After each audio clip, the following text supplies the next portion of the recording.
प्रिय बच्चों नमस्कार, स्वागत है आपका आपके अपने चैनल बंटा में एग्जाम हिस्ट्री 0.5 में। तो मैं रोजाना की भांति आज फिर आपके सामने हिंदी की एक बहुत ही महत्वपूर्ण क्लास लेकर आया हूं, जिसमें मैं आपको 20 बहुविकल्पी क्वेश्चन लेकर आया हूं, जिसका उत्तर मैं बड़े ही अच्छे ढंग से आपको बताऊंगा। तो बिना समय को बर्बाद किए हुए चलिए आज की क्लास को स्टार्ट करते हैं। तो आज का हमारा पहला क्वेश्चन है, कल्पलता जो है निम्न में से किसकी रचना है। आपके सामने जो चार लेखकों के नाम दिए हुए हैं, विनोबा भावे, वियोगी हरि, धर्मवीर भारती या हजारी प्रसाद द्विवेदी, इन चारों में से कल्पलता किस लेखक के द्वारा लिखी गई है। चलिए फटाफट इसका उत्तर दीजिए। ये जो कल्पलता है यह किसके द्वारा लिखी गई है। तो बच्चों इसका आंसर होगा आपका हजारी प्रसाद द्विवेदी। ठीक है बच्चों, जो कल्पलता है वो हजारी प्रसाद द्विवेदी की रचना है। तो बच्चों आज का हमारा सेकंड क्वेश्चन है, गांव सुखी हम सुखी। क्या है? गांव सुखी हम सुखी किस लेखक की रचना है। रचना कौन सी है? गांव सुखी हम सुखी किस लेखक की रचना है। क्या है? विनोबा भावे की है, या वियोगी हरि की है, या फिर धर्मवीर भारती की है, या फिर हजारी प्रसाद द्विवेदी जी की है। चलिए इसका आंसर बताइए। हम सुखी, गांव सुखी हम सुखी किस लेखक द्वारा लिखी गई है। तो बच्चों इसका आंसर हो जाएगा आपका ए, विनोबा भावे। गांव सुखी हम सुखी जो रचना है विनोबा भावे द्वारा लिखी गई है। तो बच्चों आज का हमारा तीसरा क्वेश्चन है, निम्न में से कौन सी रचना धर्मवीर भारती की है। जो चार रचनाएं देंगे, छड़दा, गबन, चंद्रगुप्त, ठेले पर हिमालय, इनमें से कौन सी रचना आपकी धर्मवीर भारती द्वारा लिखी गई है। चलिए आंसर प्रति में दीजिए इसका। तो बच्चों इसका आंसर हो जाएगा ठेले पर हिमालय, यानी कि डी।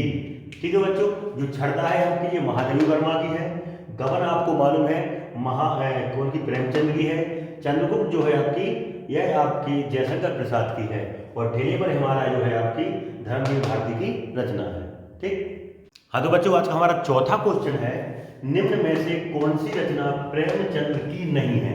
अपोजिट क्वेश्चन है, कौन सी रचना प्रेमचंद की नहीं है। क्या गोदान नहीं है प्रेमचंद की, क्या गबन नहीं है, या चिंतामणि, या फिर कुछ। कौन सी रचना आपकी प्रेमचंद द्वारा नहीं लिखी गई है। चलिए फटाफट इसका आंसर बताइए। तो बच्चों इसका आंसर हो जाएगा आपका सी, यानी कि चिंतामणि जो है वह आपकी आपका क्या नाम है, प्रेमचंद द्वारा नहीं लिखी गई है। गोदान प्रेमचंद द्वारा लिखी गई है, गबन लिखी गई है, कुछ भी आपकी प्रेमचंद की रचना है। वो जो चिंतामणि है यह आपकी रामचंद्र शुक्ल की रचना है, इसलिए इसका आंसर क्या हो जाएगा सी, यानी कि चिंतामणि। हाँ तो बच्चों हमारा चौथा क्वेश्चन है, निम्न में से किस लेखक का जन्म जीरादेई में हुआ था। यह आपका स्थान का नाम है, जीरादेई बिहार में है जो।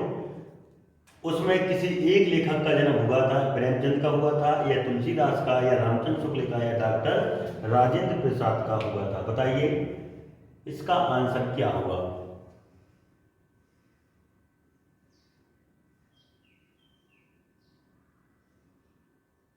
तो बच्चों इसका आंसर होगा आपका डी, राजेंद्र प्रसाद का जो जन्म है वह जीरादेई बिहार में हुआ था। ठीक है बच्चों।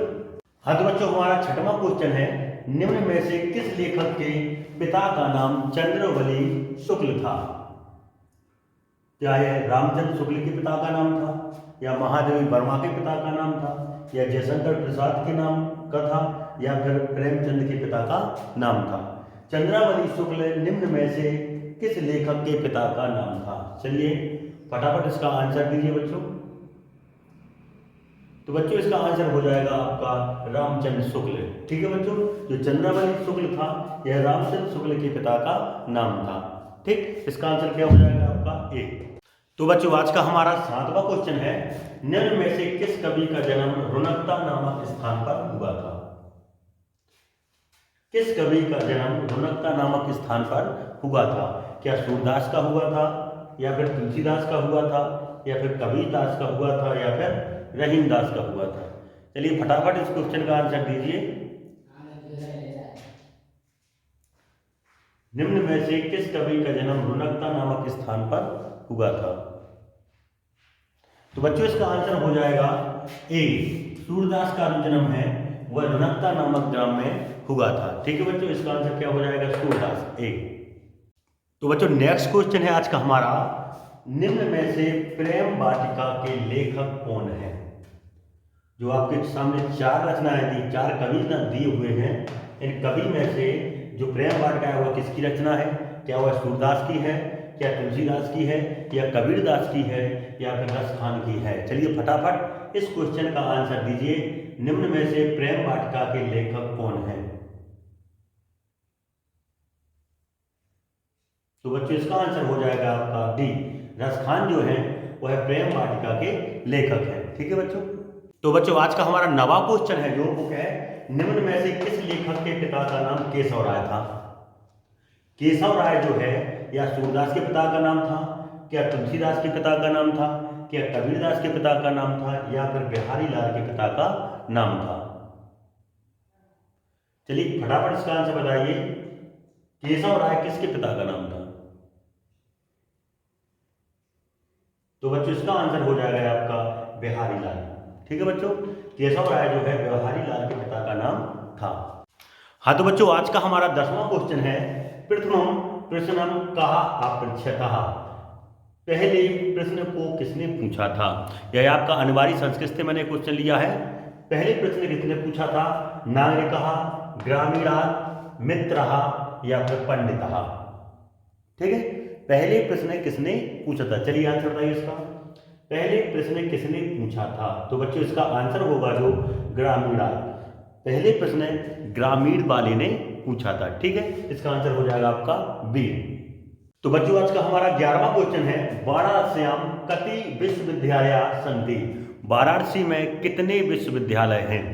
क्या 1 है, या 2 है, या 3 है, या चतुर्थ है, या 4 है। 1 2 3 4 कितने विश्वविद्यालय हैं, जल्दी इसका आंसर दीजिए। वाराणसी में कितने विश्वविद्यालय हैं। तो बच्चों इसका आंसर हो जाएगा 3। वाराणसी में कितने, 3 विश्वविद्यालय हैं। तो बच्चों आज का हमारा 12वां क्वेश्चन है, धर्म धर्मः केन वर्धते। धर्म किससे बढ़ता है। ठीक है, धर्म किससे बढ़ता है, क्या कीर्ति से बढ़ता है, या सत्य सत्य से बढ़ता है, तपा तप से बढ़ता है, या रिपु या शत्रु से बढ़ता है। धर्मः केन वर्धते, धर्म किससे बढ़ता है। चलिए आंसर पूर्ति में दीजिए, कीर्ति, सत्य, तपा, रिपु। तो बच्चों इसका आंसर हो जाएगा सत्य, सत्य से धर्म बढ़ता है। ठीक है, बी ऑप्शन इसका सही होगा। तो बच्चों आज का हमारा 13वां जो क्वेश्चन है वो कह रहा है, भूमि गुरुता किम अस्ति। भूमि से भारी कौन है। क्या कह रहा है, भूमि गुरुता, भूमि से भारी कौन है। भूमि से भारी क्या पिता है, या गुरु, या माता, या मित्र। पिता, गुरु, माता, या दोस्त। भूमि से भारी कौन होता है। तो बच्चों इसका आंसर हो जाएगा सी, माता जो है वह है भूमि से भारी होती है। ठीक है बच्चों, इस प्रकार इसका आंसर क्या हो जाएगा, सी। तो बच्चों हमारा 14वां क्वेश्चन है, करुण रस का स्थायी भाव होता है। क्या पूछ रहा है, करुण रस का स्थायी भाव रति होता है, हास्य होता है, क्रोध होता है, या फिर शोक होता है। चलिए फटाफट इसका आंसर दीजिए, करुण रस का स्थायी भाव क्या होता है। तो बच्चों इसका आंसर हो जाएगा डी, शोक जो है वह करुण रस का स्थायी भाव होता है। तो बच्चों हमारा आज का 15वां क्वेश्चन है, चरण कमल बंदो हरिराई। ये एक लाइन दे रखी है, एक पद दे रखा है, इसमें कौन सा अलंकार है। क्या उपमालंकार है, या रूपक अलंकार है, या उत्प्रेक्षा अलंकार है, या फिर अनुप्रास अलंकार है। फटाफट इसका आंसर दीजिए, चरण कमल बंदो हरिराई में कौन सा अलंकार होगा। चरण कमल बंदो हरिराई में कौन सा अलंकार होगा। तो बच्चों इसका आंसर हो जाएगा आपका क्या, रूपक। ठीक है, रूपक जो है चरण कमल बंदो हरिराई में रूपक अलंकार है। तो बच्चों हमारा आज का 15वां क्वेश्चन है, चरण कमल बंदो हरिराई। ये एक लाइन दे रखी है, एक पद दे रखा है, इसमें कौन सा अलंकार है। क्या उपमालंकार है, या रूपक अलंकार है, या उत्प्रेक्षा अलंकार है, या फिर अनुप्रास अलंकार है। फटाफट इसका आंसर दीजिए, चरण कमल बंदो हरिराई में कौन सा अलंकार होगा। चरण कमल बंधु हर्राई में कौन सा अलंकार होगा? तो बच्चों इसका आंसर हो जाएगा आपका क्या? रूपक। ठीक है, रूपक जो है चरण कमल बंधु हर्राई में रूपक अलंकार है। तो बच्चों आज का हमारा नेक्स्ट क्वेश्चन है, पुष्प जो है वह किसका तत्सम है?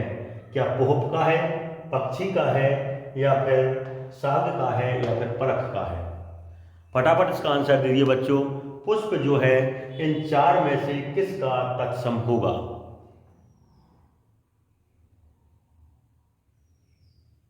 तो बच्चों इसका आंसर होगा पुष्प। ये ऑप्शन आपका सही होगा।